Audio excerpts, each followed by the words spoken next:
नमस्कार, आप देख रहे हैं सिटी पोस्ट लाइव और मैं हूं रवि। देखिए, बांकीपुर उपचुनाव का बिगुल बज चुका है। जनसुराज से खुद प्रशांत किशोर चुनावी मैदान में उतरने का फैसला भी ले चुके हैं। कल जनसुराज दफ्तर में पार्टी की बैठक के बाद एक प्रेस कॉन्फ्रेंस में इसकी औपचारिक घोषणा भी कर दी जाएगी और इस प्रेस कॉन्फ्रेंस में खुद प्रशांत किशोर भी मौजूद रहेंगे। प्रशांत किशोर के मैदान में उतर जाने से बांकीपुर सीट का उपचुनाव देश भर में चर्चा का विषय बन चुका है। ऐसे में बड़ा सवाल यह है कि इलेक्शन में पीके की जीत या हार पार्टी का भविष्य तय करेगी। पूरी खबर पे विस्तार से बातचीत करेंगे chief editor Shrikant Pratyush sir से। सर, क्या बांकीपुर में पीके ही चुनाव लड़ेंगे या फिर राघोपुर की तरह मैदान छोड़ देंगे, ये सवाल गूंज रहा है।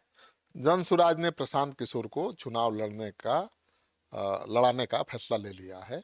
पहले भी सिटी पोस्ट से खास बातचीत में प्रशांत किशोर ने कहा था कि पार्टी अगर उनको चुनाव लड़ाना चाहेगी तो लड़ेंगे, और अब पार्टी ने फैसला ले लिया है, लेकिन औपचारिक ऐलान अभी होना बाकी है। कल रविवार को 11 बजे से पाटलिपुत्रा दफ्तर में उनकी पार्टी की बैठक होगी और उसके बाद एक प्रेस कॉन्फ्रेंस का आयोजन किया जाएगा, जिसमें पीके भी खुद मौजूद रहेंगे और हो सकता है कि खुद वो चुनाव लड़ने का ऐलान करें। प्रशांत किशोर दूसरे नेताओं की तरह बजरंग बली की पूजा अर्चना करके नामांकन पर्चा भरने जाएंगे। प्रशांत किशोर के मैदान में होने से बांकीपुर सीट के चुनाव पर देश भर की नज़र होगी। इस सीट से जितना तो मुश्किल है, लेकिन अगर कड़ा मुकाबला भी प्रशांत किशोर ने दे दिया तो उनकी जीत ही मानी जाएगी। इस बार पक्का है?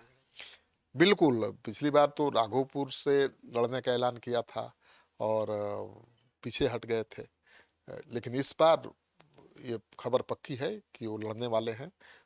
कल तक औपचारिक ऐलान भी हो जाएगा और प्रशांत किशोर पूरे दमखम के साथ चुनाव मैदान में नजर आएंगे। देखिए, पिछले 1 महीने से प्रशांत किशोर घूम रहे हैं बांकीपुर विधानसभा क्षेत्र में, मतलब पहले ही से मन बना चुके थे। पार्टी का फैसला तो ये औपचारिकता बस है। प्रशांत किशोर मतलब जनसुराज, जनसुराज मतलब प्रशांत किशोर। तो पार्टी कल घोषित कर देगी उनको उम्मीदवार, और उसके बाद से ही प्रशांत किशोर अब आश्रम की जगह पटना में ही अपनी रात और दिन गुजारेंगे।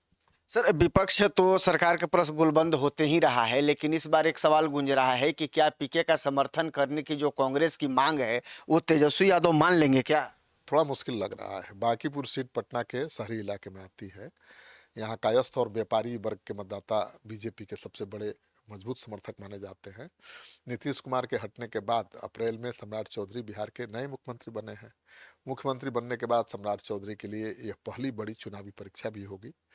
बीजेपी के राष्ट्रीय अध्यक्ष की खाली हुई सीट पर हारना या जीत का अंतर कम होना बीजेपी और नए मुख्यमंत्री के लिए एक बड़ा राजनीतिक झटका भी हो सकता है, और शायद इसीलिए प्रशांत किशोर लड़ रहे हैं कि जीतेंगे नहीं तो कड़ा मुकाबला भी दे दिया तो ये सरकार की हार ही मानी जाएगी। फिलहाल बीजेपी की तरफ से नितिन नवीन के करीबी कार्यकर्ता नील रंजन घोष का नाम रेस में सबसे आगे है, लेकिन अभी भी कई उम्मीदवार हैं मैदान में। अभी तक औपचारिक ऐलान नहीं हुआ है, तो ये लड़ाई काफी दिलचस्प होने वाली है प्रशांत किशोर के मैदान में उतरने के कारण। तो क्या माना जाए कि ये जनसुराज के लिए करो या मोरो वाली स्थिति है? बिल्कुल। 2025 के विधानसभा चुनाव में जनसुराज पार्टी ने 243 में से 238 सीटों पर चुनाव लड़ा था, लेकिन पार्टी एक भी सीट जीत नहीं पाई और केवल 1-2 सीटों पर ही कड़ा मुकाबला दे पाई। ऐसे में उपचुनाव को प्रशांत किशोर अपनी राजनीतिक वापसी के रूप में देख रहे हैं। अगर प्रशांत किशोर यहाँ से जीत जाते हैं या फिर बीजेपी को कड़ी टक्कर दे देते हैं तो जनसुराज बिहार की राजनीति में एक मजबूत विकल्प के रूप में उभर कर सामने आ सकता है। लेकिन अगर वे यहाँ असफल रहते हैं तो पार्टी के अस्तित्व पर भी सवाल खड़ा हो सकता है। प्रशांत किशोर ने अब तक ग्रामीण इलाकों में पदयात्रा करके अपना नेटवर्क बनाया है, इसलिए पटना के पढ़े लिखे शहरी वोटरों को रिझाना उनके लिए एक परीक्षा की तरह है। दूसरी ओर मुख्य विपक्षी पार्टी आरजेडी भी शहरी वोटरों के बिखराव का फायदा उठाने की ताक में है।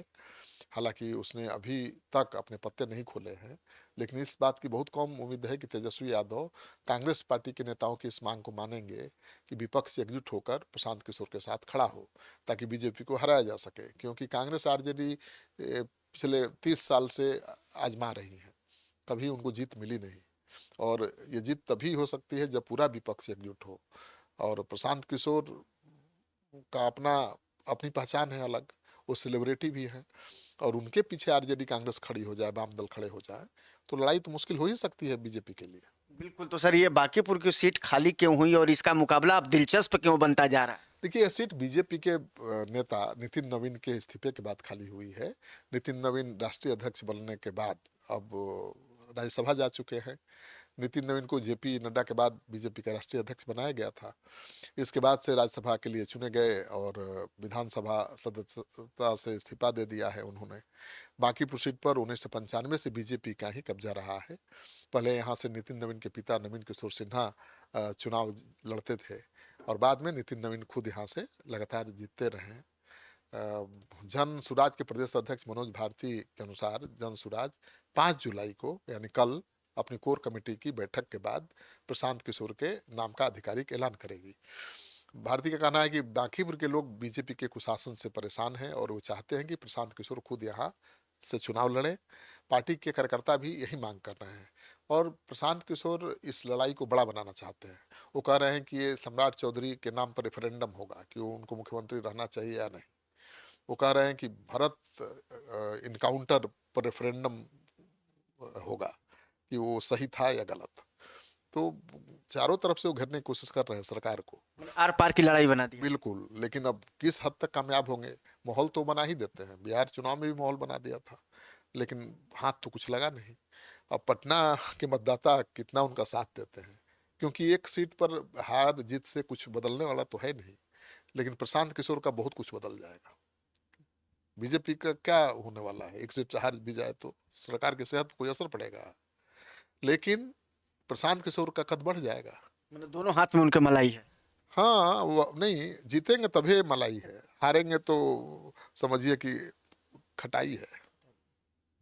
तो बिल्कुल देखिए, आपको पता है कि उपचुनाव का ऐलान हो गया है बांकीपुर सीट से और उसके बाद से ही राजनीतिक जो सरगर्मी है वो काफ़ी बढ़ गई है और प्रशांत किशोर के मैदान में उतरे जाने की जब बात चल रही है, उसके बाद कहीं ना कहीं ये चुनाव जो है वो पूरी तरीके से दिलचस्प हो चुका है। लेकिन अब देखना दिलचस्प ये भी होगा कि आगे इस पूरे मामले में क्या कुछ होता है, क्योंकि ये लड़ाई इतनी आसान भी नहीं है। आप क्या सोचते हैं इस खबर को लेकर? कॉमेंट जरूर करिएगा और ज़्यादा से ज़्यादा इसे शेयर और लाइक भी कर दीजिएगा। धन्यवाद।